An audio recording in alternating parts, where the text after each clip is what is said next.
Um menino italiano não se move há 2 dias. Está enrolado num casaco que não é dele, dentro de uma casa sem teto, com o cheiro de gesso molhado e madeira queimada tomando o ar. A mãe segura a mão dele e não chora mais. Não tem energia nem para isso. Lá fora, o vento desce dos Apeninos com temperatura abaixo de 0 e carrega o som de botas na neve. São botas brasileiras. O pracinha para na soleira, olha para a criança, olha para a mãe. Tira a própria marmita, ainda quente, e a coloca no chão entre os dois. Não fala italiano. Ela não fala português. Mas naquele momento, nenhuma palavra é necessária. O que esse soldado não sabe é que semanas depois, um homem vestido de branco vai percorrer esse mesmo caminho nos Apeninos, e o que ele vai ver vai arrancar dele uma frase que a Itália repete até hoje. Se você quer ver com os mesmos olhos do Papa o que os pracinhas fizeram nessas montanhas antes que ele pronunciasse aquela frase, inscreva-se no canal agora e conta nos comentários de qual cidade e país você está assistindo, porque essa história precisa chegar onde o Brasil ainda não chegou. O inverno de 1944 desce pelos Apeninos como uma sentença. A neve cobre os telhados que ainda existem, entope as janelas quebradas, silencia as estradas de pedra. Nas vielas de Gadio Montano, Mozzano e Marano Sulpanaro, o frio não é desconforto, é inimigo.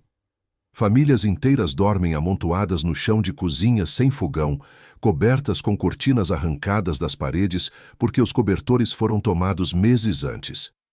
As crianças param de chorar num certo ponto, não por conforto, por falta de força.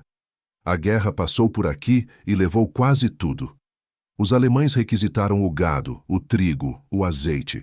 O que não levaram, destruíram na retirada. Nos mercados não há mercadoria.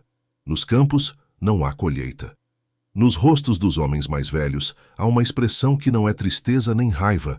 É a cara de quem já não espera mais nada de ninguém. Eles viram fascistas, viram nazistas, viram bombardeios aliados. Cada vez que um uniforme diferente aparecia na estrada, a ordem era a mesma: esconder as mulheres, fechar as portas, não fazer barulho. Em julho de 1944, um uniforme diferente de todos os outros chega ao porto de Nápoles. São quase 24 mil homens embarcados no Brasil com a missão de romper a linha gótica, a última grande barreira alemã no norte da Itália. Eles chegam bronzeados num país coberto de neve, falam uma língua que nenhum italiano reconhece e carregam nos rostos uma mistura de raças que a Europa de Hitler classificava como inferioridade. Os alemães já pediram informações sobre eles. A resposta que receberam foi: não sabemos o que esperar. A Força Expedicionária Brasileira avança pelos Apeninos em outubro. As cidades que encontram pelo caminho não são cidades, são esqueletos, paredes sem teto, igrejas sem porta, praças sem banco. Em Mozzano, o pracinha Antônio entra numa casa para verificar se há franco-atiradores e encontra uma avó sentada numa cadeira no centro de um cômodo vazio, olhando para a parede. Ela não se move quando ele entra, não grita, não corre, não pede nada, só olha. Ele verifica o cômodo, vai sair e para. Tira o pão da marmita, coloca na mão dela. Ela olha para o pão, depois para ele, como se não entendesse o gesto, como se tivesse esquecido que isso existe. A notícia se espalha dentro da tropa antes de qualquer ordem. Não há decreto, não há comunicado oficial. Há o boca a boca entre pracinhas que viram a mesma coisa em casas diferentes. Crianças com barriga inchada, velhos que não ficam de pé, mães que dividem meio nabo entre 4 filhos. Nos acampamentos da FEB, começa a surgir um hábito sem nome. Na hora do rancho, a fila não termina nos soldados. Quem aparece na beira do acampamento recebe. Ponto. O fubá com leite em pó, que o exército brasileiro manda como ração de campanha, começa a ser preparado em quantidade maior do que o necessário. Os cozinheiros da FEB não pedem autorização. Os oficiais que veem não dão ordem de parar. Há um entendimento silencioso que percorre a tropa inteira. A missão oficial é militar, mas a missão real, aquela que os pracinhas reconhecem nos próprios olhos, é outra. Nos vilarejos dos Apeninos, a palavra em português que os italianos aprendem primeiro não é soldado, não é Brasil, é mingau. Em Gádio Montano, uma mulher de 43 anos, chamada Giulia Ferraresi, vai até o acampamento com a filha de 6 anos pela mão. Ela não sabe o que vai encontrar. Toda vez que se aproximou de soldados nos últimos 2 anos, voltou com menos do que tinha. Ela para na entrada do acampamento e espera. Um pracinha a vê, faz sinal para ela entrar, pega uma tigela, enche de mingau quente, ajoelha na frente da menina e a coloca nas mãos dela. Giulia não fala. A menina começa a comer sem parar para respirar. Giulia só olha para o soldado. Esse homem escuro, de cabelo crespo com sotaque que ela nunca ouviu e não consegue entender de onde ele veio. Ele sorri. Ela chora. Essa cena se repete. Em Marano, em Mosano, em Porreta Terme. Em cada vilarejo que a febre atravessa, a mesma sequência, porta fechada, desconfiança, o cheiro do mingau no ar frio e então uma criança que aparece na janela. Sempre a criança primeiro. Os adultos demoram mais para acreditar. As crianças vão direto. O comando aliado não demora para perceber o que está acontecendo. A ordem chega formal em papel timbrado. Suprimentos militares são para uso exclusivo das tropas. Compartilhar rações com civis é irregular. A FEB recebe a ordem, registra o recebimento e continua. Os oficiais brasileiros arquivam o documento e não comentam. Há coisas que um homem faz porque a farda manda. E há coisas que ele faz porque é humano. Naquelas montanhas, os pracinhas já tinham decidido qual das duas pesava mais. Em Marano Sul Panaro, num sobrado com a fachada rachada por estilhaço, um menino de 2 anos chamado Pietro não respira bem há 3 dias. A mãe, Rosa, já perdeu 2 filhos para a tuberculose antes da guerra. Ela sabe o som que o peito dele está fazendo. Ela sabe o que significa. O médico da FEB, que passa pela rua, ouve o choro dela pela janela aberta. Entra, examina o menino e fecha os olhos por 1 segundo. Penicilina. O menino precisa de penicilina. Os estoques da FEB são para uso exclusivo dos soldados feridos em combate. Usar em civis é, tecnicamente, desvio de material militar. O médico olha para Pietro, olha para Rosa. Fecha o kit médico devagar. Há uma decisão tomada dentro dele que ainda não tem nome, mas já tem direção. O depósito de suprimentos da FEB fica numa casa requisitada na beirada de Marano Sul Panaro. Paredes de pedra, telhado intacto, cheiro de lona e óleo de armamento. O médico entra, abre o caixote de penicilina, conta os frascos com os dedos. Cada frasco tem destino anotado. Soldado ferido, posto avançado, emergência de combate. Nenhuma linha diz, criança civil de 2 anos numa casa sem teto. Ele pega um frasco. Assina o registro com o próprio nome. Não tenta esconder. Se alguém quiser puni-lo depois, que saiba exatamente quem foi. A rua entre o depósito e a casa de Pietro tem 120 metros. À noite, franco-atiradores alemães posicionados no morro cobrem esse trecho. O médico sabe disso. Espera a hora em que a troca de posição dos atiradores cria uma janela de 4 minutos sem cobertura total. Informação que o pelotão de reconhecimento levantou 3 dias antes para outra missão. Ele cronometra. Sai. Corre rente às paredes. Entra pela porta dos fundos da casa de Rosa, com o frasco na mão e o joelho ralado de uma queda no gelo. Pietro recebe a injeção às 23h40 de uma terça-feira sem nome, no inverno de 1944. Na manhã seguinte, o menino respira fundo pela primeira vez em dias. Rosa encosta a testa na testa dele e fica assim por um longo tempo. Quando levanta, o médico já foi. Voltou ao acampamento antes do amanhecer. Ela não sabe o nome dele. Não sabe de qual cidade do Brasil ele veio. Sabe apenas que ele era escuro, tinha mãos grandes e não pediu nada em troca. Essa descrição vai ser repetida por ela durante 40 anos, toda vez que alguém perguntar o que ela pensa dos brasileiros. A história de Pietro percorre os Apeninos mais rápido do que qualquer boletim militar. Vilarejos que os pracinhas ainda nem alcançaram já sabem o que esperar quando as botas brasileiras aparecerem na estrada. Em Gádio Montano, o padre local reúne os homens da cidade numa tarde e diz uma coisa simples: deixem eles entrarem. Não é ordem. É a primeira vez em 2 anos que ele usa o tom de quem acredita no que está dizendo. Mas nem todo vilarejo recebe a FEB com portas abertas. Em Castel no Ovo, um grupo de famílias passou os últimos 18 meses aprendendo a desconfiar de qualquer uniforme. Quando os primeiros pracinhas aparecem na praça central, as janelas fecham uma por uma. Uma mulher puxa o filho de dentro do poço onde ele estava brincando e some para dentro de casa.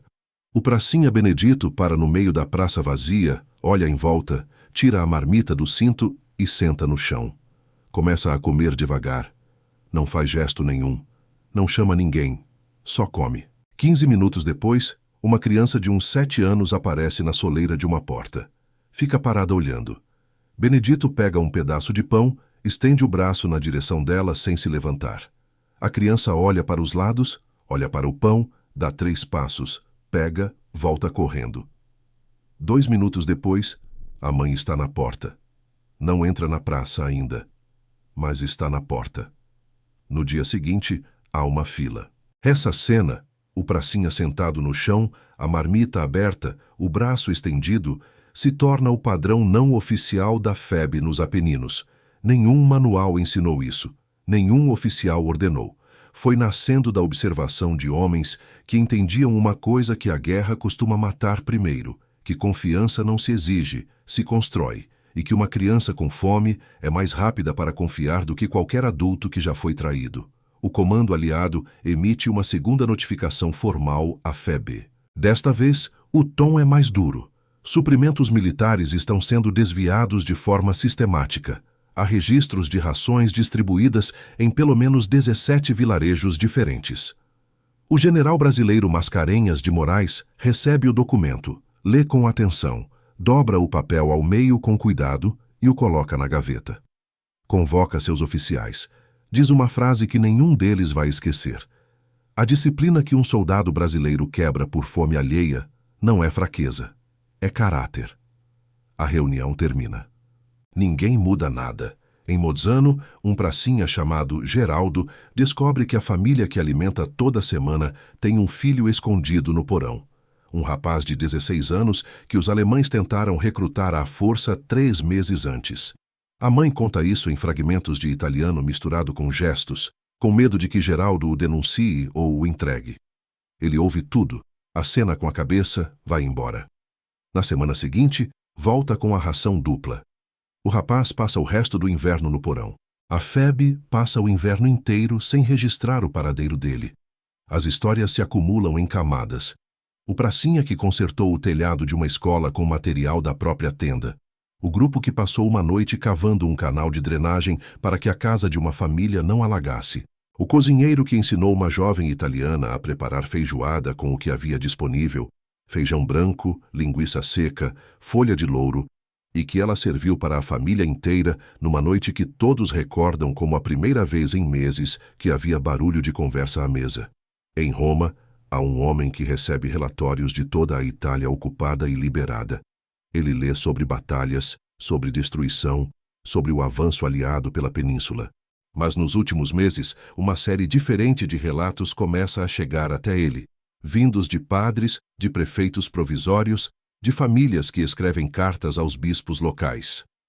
Todos falam de soldados que falam uma língua estranha, que têm rostos de muitas cores diferentes, que sentam no chão das praças e esperam, que cruzam ruas perigosas com remédio na mão, que constroem telhados e ensinam receitas e não pedem nada.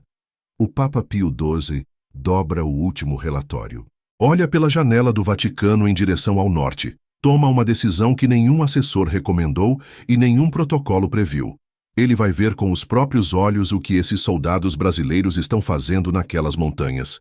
O que ele encontrar lá vai determinar se essa história termina como nota de rodapé ou como frase gravada em pedra. A comitiva papal chega ao setor da FEB numa manhã de fevereiro de 1945. Não há fanfarra, não há guarda de honra ensaiada, não há tapete vermelho. O Papa Pio XII pediu uma visita simples, Queria ver a tropa em funcionamento normal, não uma cerimônia preparada para impressionar. Os oficiais brasileiros recebem o aviso com menos de 24 horas de antecedência. Tempo suficiente para organizar a tropa, mas não para mudar o que a tropa já faz todos os dias. O primeiro ponto da visita é o acampamento principal da FEB, nos arredores de Gádio Montano. Pio XII desce do veículo e para. Não porque alguém pediu, porque o que está na frente dele não é o que esperava encontrar. Numa fila organizada à beira do acampamento, há soldados brasileiros servindo mingau em tigelas para uma fila de civis italianos. Velhos, mulheres, crianças. Os pracinhas não interrompem o que fazem quando o Papa aparece. Continuam servindo. Um deles olha para o visitante de branco, acena com a cabeça e volta a encher a tigela seguinte. O assessor papal se aproxima de Pio XII para conduzi-lo ao próximo ponto da agenda. O Papa não se move. Fica parado observando a fila por vários minutos. Uma criança de uns 4 anos tropeça na beira da calçada e derruba a tigela. O pracinha mais próximo se ajoelha, limpa o mingau do casaco da criança com um pano, enche outra tigela e a coloca nas mãos dela com um sorriso. A criança olha para ele como se ele fosse a coisa mais natural do mundo. O Papa observa tudo isso em silêncio. A visita segue pelos vilarejos que a FEB liberou nos meses anteriores. Em Mosano, Pio XII entra numa escola que os pracinhas reconstruíram parcialmente com material de suas próprias tendas. As carteiras são improvisadas com tábuas de madeira. No quadro negro, uma professora italiana ensina matemática para 16 crianças usando giz que um soldado brasileiro trouxe do depósito de suprimentos sem nenhuma justificativa oficial no registro. O Papa para na porta. A professora o reconhece, fica sem fala. Ele faz sinal para ela continuar. Em Marano Sulpanaro, a comitiva para numa rua estreita porque há um grupo de mulheres italianas paradas na calçada conversando com 2 pracinhas. Não há intérprete. As mulheres falam com as mãos, os soldados respondem com gestos, há risos dos 2 lados. Uma das mulheres entra em casa e volta com um prato coberto por um pano. Comida preparada em casa, oferecida aos soldados. Os pracinhas aceitam com reverência, como se recebessem um presente de valor incalculável. Pio XII assiste à cena do interior do veículo e pede para o motorista não avançar ainda. O momento que ninguém da comitiva vai esquecer acontece numa viela sem nome entre Gádio Montano e Mozzano. Um pracinha de uns 40 anos, velho para os padrões da tropa, está sentado num degrau com um menino italiano no colo. O menino está dormindo. O soldado não se mexe para não acordá-lo, mesmo com o frio cortando. Tem o capote aberto, envolto nos ombros do menino como se fosse cobertor. Ele próprio está com frio, isso é visível, mas não se move. Quando a comitiva papal passa, ele levanta os olhos, vê o Papa e faz o único gesto possível sem soltar a criança. Inclina a cabeça. Pio XII desce do veículo. Caminha até o pracinha. Fica de pé na frente dele por um momento. O soldado não sabe o que fazer, não tem como se levantar sem acordar o menino, não tem como falar sem intérprete, não tem protocolo para esse encontro. O Papa pousa a mão na cabeça do menino adormecido, depois no ombro do soldado e volta para o veículo sem dizer uma palavra. Quem estava próximo relata que ele estava com os olhos fechados por alguns segundos antes de entrar no carro. A visita termina no fim da tarde. Ao se despedir do general Mascarenhas de Moraes e dos oficiais da FEB reunidos, o Papa Pio XII faz uma pausa longa antes de falar. Quando fala, é devagar, escolhendo cada palavra como quem sabe que elas vão durar. Onde houver soldados brasileiros, não haverá fome. Não é elogio protocolar, não é discurso preparado. É a conclusão de um homem que passou o dia inteiro observando e chegou a uma certeza. Os oficiais brasileiros ouvem, ficam em silêncio.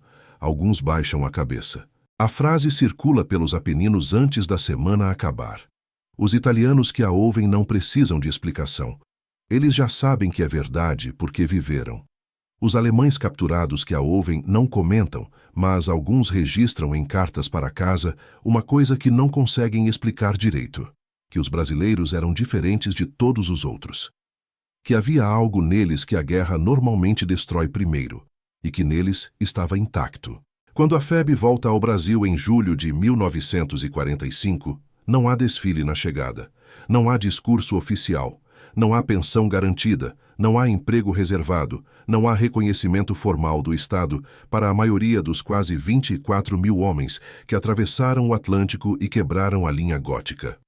O pracinha que segurou o menino adormecido na viela volta para o interior de Minas Gerais e planta feijão. O médico que cruzou a Rua dos Franco-Atiradores com a penicilina volta para um consultório pequeno numa cidade do interior de São Paulo. Benedito, o pracinha que sentou no chão da praça com a marmita aberta até a criança se aproximar, volta para a Bahia e não conta a história para quase ninguém porque ninguém pergunta. Na Itália, a história não some.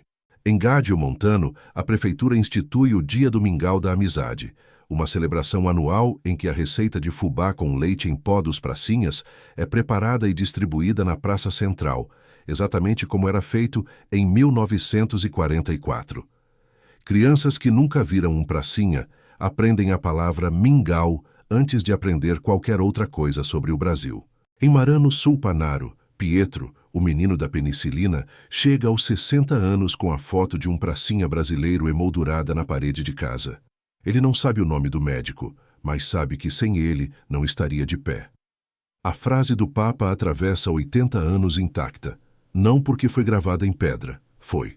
Não porque está nos livros de história, está, mas só nos italianos. Ela atravessa porque é verdade verificável, repetida por quem viveu, passada de geração em geração em vilarejos que o Brasil nem sabe que existem, por pessoas que guardam fotografias de homens cujos nomes nunca souberam. Há um legado que não precisa de decreto para existir. Ele vive onde foi plantado, e os pracinhas plantaram em solo fértil, no único lugar onde a guerra não consegue apagar nada, na memória de uma criança alimentada. Quase 24 mil homens cruzaram o Atlântico sem saber se voltariam. Cruzaram montanhas cobertas de neve sem saber se havia algo do outro lado. E no meio de tudo isso, entre batalhas, frio e ordens que mandavam seguir em frente, pararam. Pararam para sentar no chão de uma praça vazia com uma marmita aberta. Pararam para cruzar uma rua de franco-atiradores com um frasco de penicilina na mão. Pararam para segurar uma criança desconhecida no colo até ela dormir. Não foi treinamento. Não foi ordem. Foi caráter. O Papa Pio XII viu isso com os próprios olhos e escolheu 8 palavras para resumir. Onde houver soldados brasileiros, não haverá fome. 80 anos depois, uma cidade italiana ainda prepara mingau na praça toda vez que o calendário chega na data certa, e pronuncia essa frase para crianças que nunca viram o Brasil, mas sabem exatamente o que ela significa. Em Gádio Montano, Giulia Ferraresi ensinou a filha, a mesma menina da tigela de mingau, a dizer obrigado em português. A filha ensinou os netos. Os netos ainda dizem. Os pracinhas voltaram para casa e foram esquecidos. Mas na Itália, eles ainda vivem. Vivem em fotografias emolduradas, em receitas repetidas, em nomes gravados em praças de cidades pequenas que o Brasil nem sabe que existem. Essa história não termina aqui. Se esse vídeo chegou até você, faça uma coisa agora. Conta nos comentários de qual cidade e país você está assistindo, se inscreva no canal, ativa o sininho e compartilha esse vídeo com alguém que precisa saber que o Brasil já foi grande assim. Porque os pracinhas merecem ser lembrados em cada cidade do mundo, não só nas praças da Itália. E antes de sair, no comentário fixado aqui embaixo, você encontra nosso conteúdo escrito completo sobre a FEB. Tudo aprofundado, tudo documentado. Clica lá. Quem conhece essa história uma vez, não consegue mais ignorar o quanto ela precisa ser contada.